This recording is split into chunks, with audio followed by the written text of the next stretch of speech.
Hello, I'm Pamela Davis. Welcome to episode 24 of the Well Done Life podcast.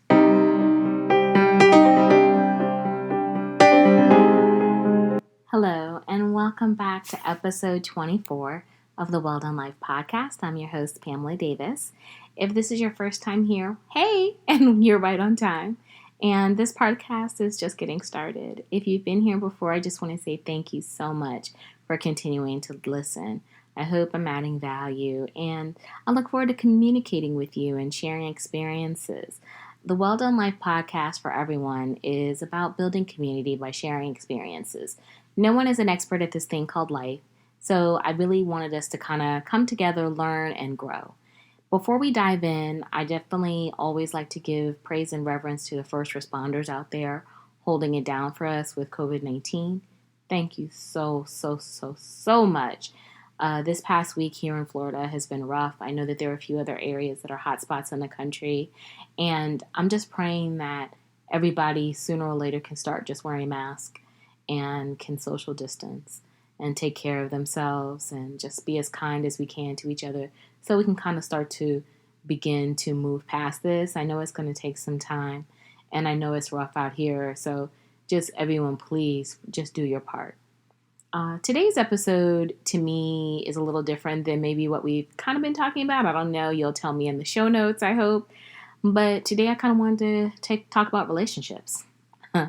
There are many ways to have relationships. I am currently single. I know everyone was waited with bated breath to find out my relationship status. Just kidding. But I'm good with that. You know, it's taken me a while to get myself together, to be quite honest. And I feel like God is giving me clarity on what I want and need in a partner. In the past, your girl was a little bit too easily fooled by guys. I have to admit, I was always one of those kind of girls who gave everything and was probably getting back maybe about 15%. And I think I'm actually being generous. But I'm not rehashing that. And that's not what this episode is about. I've done the work on myself to heal from those past traumas. And I always feel like in order for you to move forward, you have to be willing to take a look at what you could have done in those previous relationships to be better or to figure out how you want to grow from the breakup. So really, I'm about healing and growth and preparation for my future boo, aka husband. I'm also tossing in a little bit of the Sierra's prayer because that Sierra prayer to get Russell Wilson was powerful. So I got to mix a little dose of mine up in there too. Just kidding, but not really. As I mentioned, there's relationships on many different levels. And really, a lot of the foundation with dealing with relationships is healing and growth. And I think that healing and growth applies to everything because relationships are such an integral part of society. And we really don't talk enough about it because if we think about it, we're in a relationship with friends. We're in a relationship with family. We're in a relationship with our jobs. And we're actually in one of the biggest relationships ever, which is the commitment to our country. Yeah, I'm sure that probably stumped you, but let me repeat it again. We're in a relationship with this country. And I don't know about you, but lately I get asked quite a bit, well, how are you feeling about America right now? And pretty much all I can ever say is, well, I love America, but it's complicated. Actually, it's super complicated. And I hope I'm not the only one feeling that way. I know I can't be. Everybody's got to be thinking, I love you, girl, but it's a little different right now. And I want to kind of talk about that because I have a point, I promise, to everything. So let's kind of stay foundational and let me help try to get you to where I'm going with this. Of course, I had to do my normal favorite thing when I want to paint a story. I went to the dictionary, Merriam-Webster, my favorite, and had to come up with a definition for a relationship. And the definition is the state of being related or interrelated. Example, study the relationship between the variables. The relation connecting or binding participants in a relationship, such as a kinship, or a specific instance or type of kinship. A state of affairs existing between those having relations or dealings had a good relationship with his family is the example, or the obvious one, which is a romantic or passionate attachment. All of those things, in my opinion, describe my relationship with America. For me, my relationship with America kind of goes like this.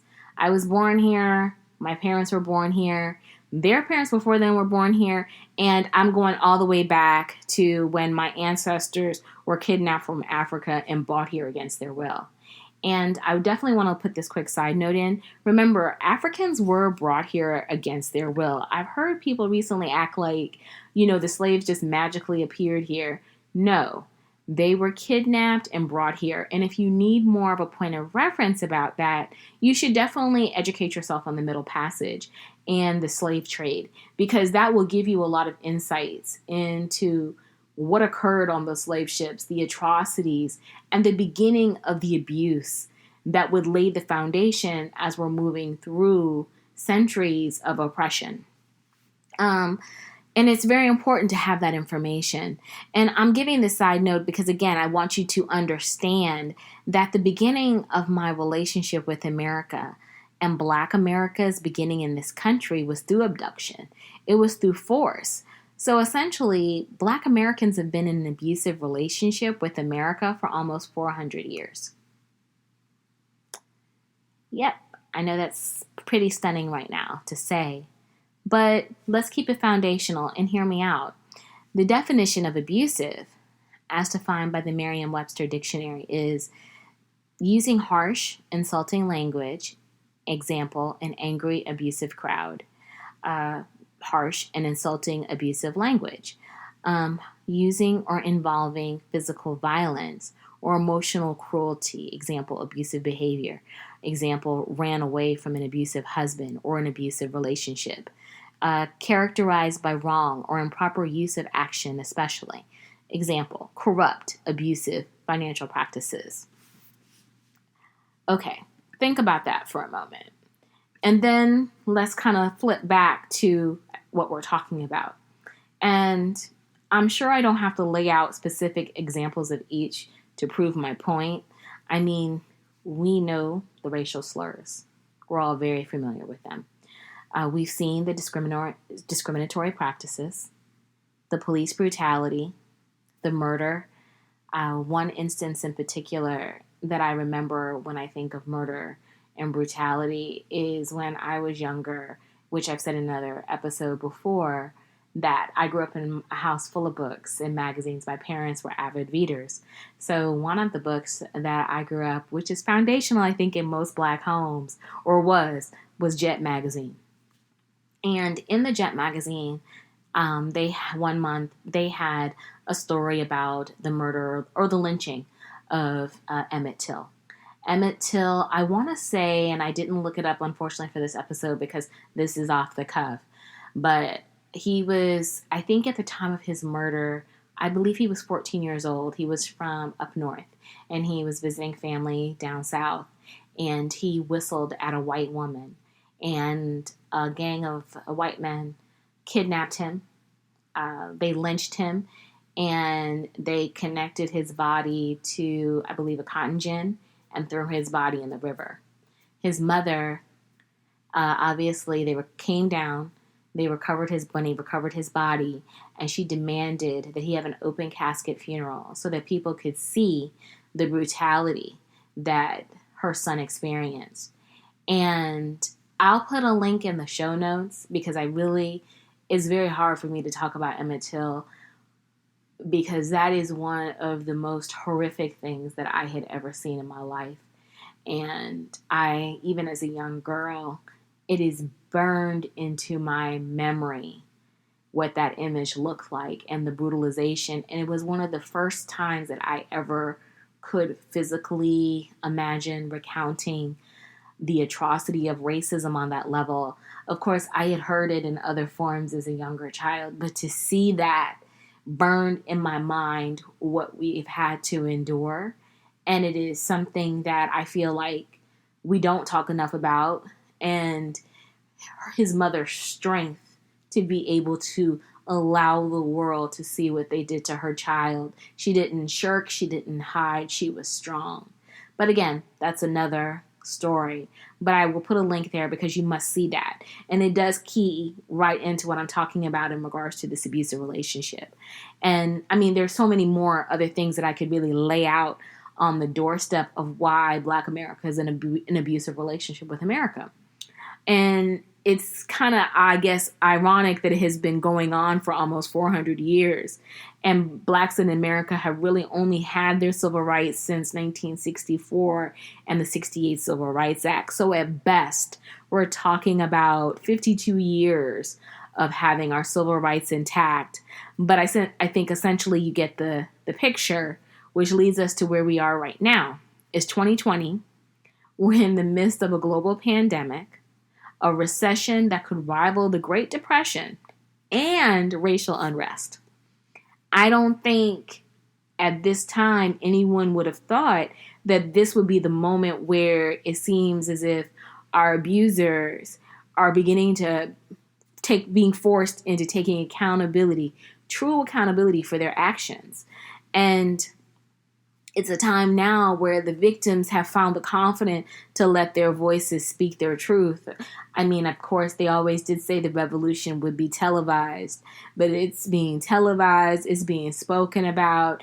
It's just all in all. It's like, hey, the victim has said, I'm done with this. It's amazing how in the middle of chaos, we are in the beginning of growth.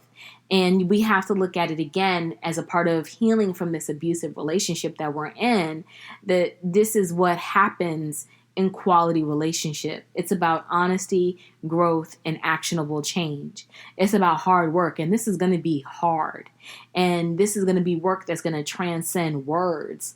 This is going to take true action plans and laws passed to make it real, so that there won't be any more excuses made, because unfortunately there for many, many years we have been making excuses and we have accepted less, but we are not covering up for any more shortcomings and we're not taking less anymore. And it's such a pivotal time. So I really say all that to say, I love America. I love America so much that I love her too much to allow this to continue. Because I feel like James Baldwin felt. James Baldwin said, I love America more than any country in this world. And exactly for this reason, I insist on the right to criticize her perpetually. And that is exactly how I feel. I've gone to other countries, and yes, I have thought about, and I do think about occasionally, maybe leaving for a while, but I'm still always going to come back because this is where I was born. This is where my family is. I have roots here. My family and my ancestors died to help build this country. I'm not abandoning my country. And then I think about people who would say, well, if you don't like it here, why don't you leave? Why should I leave? I shouldn't have to leave. I mean, I'm in an abusive situation, and that's typically what you tell people who are in abusive situations to do, to leave. But see, this one is different. In this abusive situation, there is an opportunity to change. There is an opportunity for hope. There's an opportunity that this could be different for the next generation to go forward, so that they don't have to feel the way that we have felt, or to have to make the sacrifices that we have had to make. And it's just funny timing that this would be happening and having this conversation on the 4th of July. And let me just say, Happy Independence Day, America. I love you, but it's really complicated. And I'm hopeful that next year we'll be in better footing. I'm hopeful that we will have started to do the work and be at a point where things are getting better.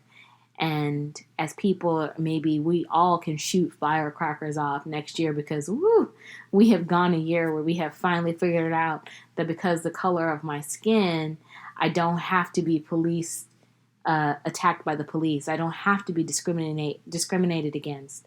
I can be looked at for the content of my character. And Black people don't have to feel threatened at every turn because of our color. So I'm hopeful that better days will come. And to everyone out there, stay safe and take this time to be clear about your relationships with others, yourself, and the world. Because as we can see, this is a foundational time for us all. And thank you so much for listening today. I please ask you to like, share, and subscribe this episode. Feel free to share your information, your thoughts with me. All of my social information will be in the show notes. Until we talk again, stay well. Goodbye.